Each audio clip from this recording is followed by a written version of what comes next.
Now, for those of you who do not know, I am a diabetic. So when I make things like burnt ends, I'm not going to be using barbecue sauce or anything like that unless I get some keto, sugar-free friendly type of barbecue sauce. And recently we made some burnt ends, and as I was at my local Aldi, I was looking at a butterflied leg of lamb, and I was like, I could do some burnt ends with that. And I looked left and saw this prime looking chuck roast, and y'all, today I'm going to be seeing how that cut of meat is. We bought a few things at Aldi that I can't wait to do an experiment with and show you the results of that. But yeah, sit back, relax, and today we're going to be smoking some beef and making some burnt ends on the PG-1000i. And now there's a few ways that you can make burnt ends, and the particular way that a lot of people make burnt ends is by seasoning up this entire cut of meat, letting it rest, and then throwing it on the smoker. But today I'm going to show you the way that I like to make burnt ends. And I know that we've made burnt ends before on this channel, but I am testing out this PG-1000i, and I saw this cut of meat while I was at Aldi today, and I decided, I was like, oh my God, you know what? Some beef would be great. I've had chicken this week. I've had some pork in the beginning of the week, and I want some heckin' beef. So what I like to do personally is I go ahead and cut everything up before I even throw it on the grill. Now, one thing that you can do that I am not doing today is that you can throw this in the freezer so it's a little bit easier to cut. That way it's not so malleable as you're cutting. As you can see it moving around back and forth. But one thing when I saw this cut of meat that I really liked is the marbling on it, because the thing about chuck like roast, and honestly with brisket too, brisket's not one of those meats that are kind of grated. You'll see in stores like Choice, or you'll see like Prime, but it really just goes by the cow. Like, so if the cow was prime, then that brisket is going to be prime, even though the brisket may be more choice than prime. And the same thing goes with choice cows. It just gets labeled as a choice brisket. And I mean, look, this is choice, right? Look at that. I mean, when I looked at it on the outside, I'm like, oh my God, that looks so daggum good. And so what I like to do, I just cube it up, and I'll go ahead and start throwing it in this little container, because what we're going to do is we're actually going to not season it up all like individually. We're going to season it up all at the same time. But you can tell, like, through this entire thing, look at that marbling, then look at that. Look at how amazing this chuck roast looks. And now chuck roast, you can make poor man's burnt ends, and that's what mostly everybody calls them. But honestly, with the cost of chuck roast and everything, it's not really poor man's burnt ends. It's kind of expensive now in 2025. Maybe in the future, when we move out to the country, I can lower the cost of that by buying like a whole cow or half a cow, because there are some farms where we are moving, and I am so excited for that. And this is all we're doing. We're just going to cube it up, little 1-inch cubes or 2-inch cubes, whatever you feel like. We'll just cut them up. I'm just kind of going right here in line with everything, with the lines of the piece of meat itself. As you can see, I'm not really deviating too much. Like, now this one, that one, ooh, that's going to be good, because it's going to be so dadgum fatty. It's definitely going to be rich. It's definitely going to be a rich piece of meat, that little burnt end will be. But as you can see through this entire bit, it is so good looking internally.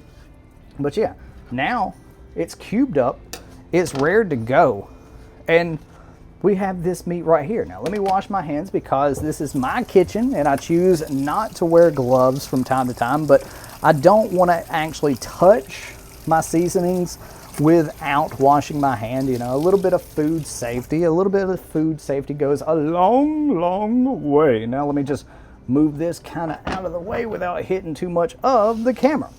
So one thing you'll know is that seasonings matter. And now this is just preferential. It's something that I kind of wanted to try out.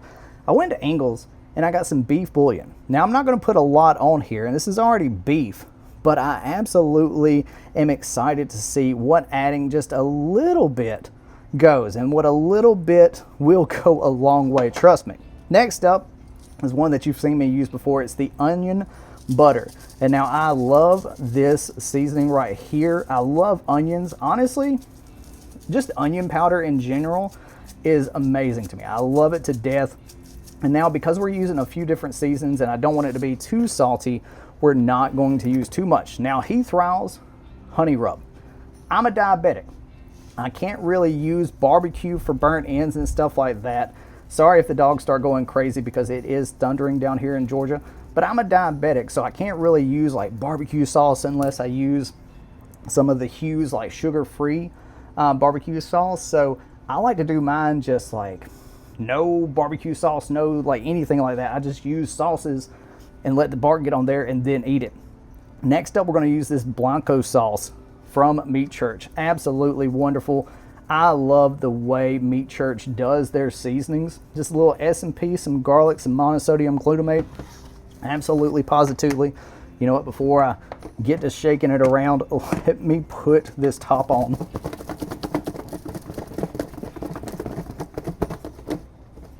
Spin it around a little bit. Then, just season it up one more again on the other side, pretty much just flipping it around, shaking it up, trying to make sure that we get as much as possible without everything being a little too salty and not too sweet with that honey rub, because that honey definitely comes through. That it tastes good.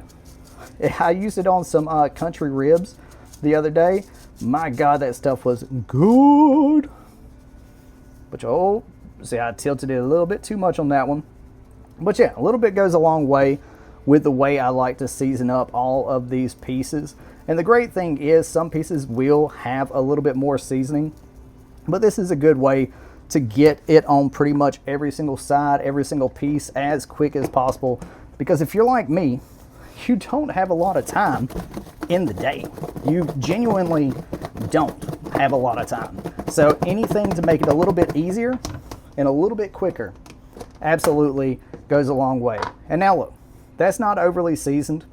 It's not heavily seasoned, but I don't think it really needs to be heavily seasoned. But what I'm going to do is I'm just going to come over a light coat of a little dusting of the Blanco just to let it go. And that is all we're going to do. We're going to let this rest in the fridge for about an hour. Then we're going to throw it on the grill at 225 degrees until it hits temp about 190, 195, and then see how it tastes. But I think this is going to be absolutely wonderful. Now we've got the pellet grill fired up, and I cannot wait to see how all of this turns out, y'all. The meat is looking wonderful. It was in the fridge seasoning for about an hour and 15 minutes, hour and 30 minutes. But yeah, we'll check back in on this in about an hour, hour and a half at 225 degrees and see how she is looking. But my Lanta, I cannot wait to try this out. Oh, the outside cat's here. Let me go give her some cat food. Now, as we know, pellet grills are not known for producing a lot of smoke, and it's more about that fuel efficiency in burning pellets. But y'all, this is set at 225 degrees, and as you can see, smoke is coming out of the Holden tray, and there is a lot of smoke coming out the back. Y'all, let's take a gander at these burnt ends. They've been on for about an hour and a half, and as soon as I open this up, you'll see why I am loving this grill. With all of the smoke that this puts out is getting right there on the meat. Oh my. These are looking absolutely wonderful. The phone does not want to focus in, but my Lanta, those are looking good.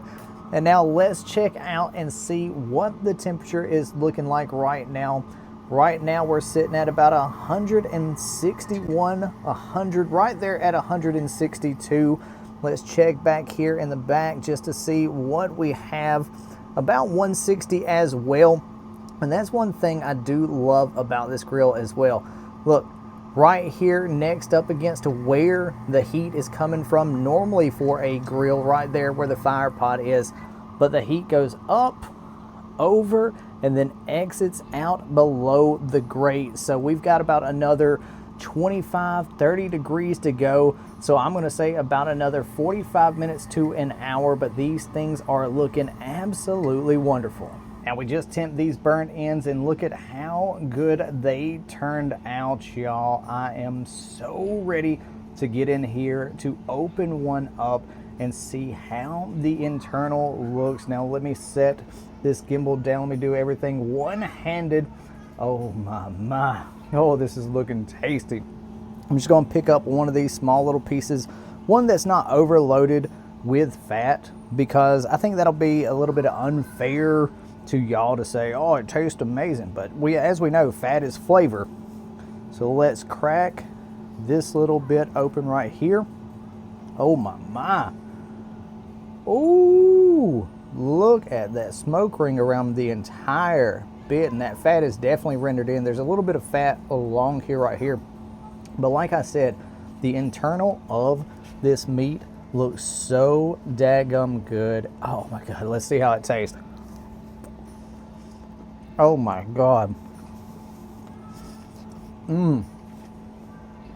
Y'all, I don't know if my wife is actually going to get any of this. I know she'd kill me if I don't give her any of this meat, but y'all, this is so daggum good.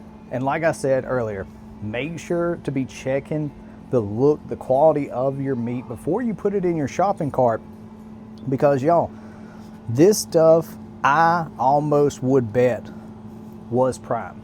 I would almost bet that each one of these pieces that came off of that like certain area right there is prime, and I guarantee you whoever got the brisket from that cow absolutely positively just got a prime brisket. But y'all, thank you so much for taking time out of your busy day to check this video out. I'm going to go eat dinner.